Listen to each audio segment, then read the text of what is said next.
কি রে এমনি মন খারাপ করে বসে রইছস কে? না, এমনি বসে রয়েছি।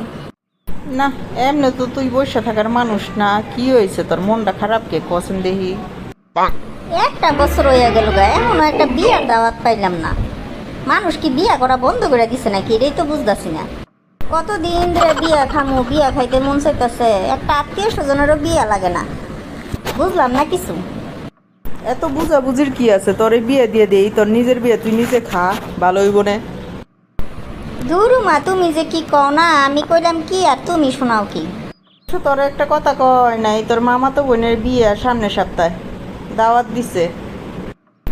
কি কও, এই কথাটা তুমি এখন কইলা? ইস, কত মজা হইব, অনেকদিন পরে একটা বিয়া পাইলাম রে। গায়ে হলুদে যামু, বউ পাতে যামু, রিসিপশনে যামু, সাজুগুজু করমু, পার্লারে যামু। ইস, আমি তো এখনই স্বপ্ন দেখা শুরু করছি।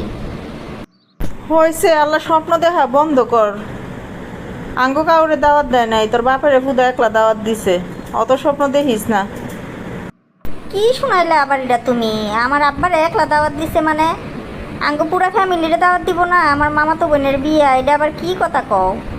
তাছাড়া তুমি হইছো আমার মামার বোন, তোমারও দাওয়াত দিল না, এটা কোনো কথা? বোনের কথাও বুঝলে গেছে গা। কি করণ যাইব দাওয়াত না দিলে? হ্যাঁ গো মাইয়া, হ্যাঁ গো মাইয়ার বিয়া, হেরা যদি দাওয়াত না দেয় এটা তো করার কিছু নাই।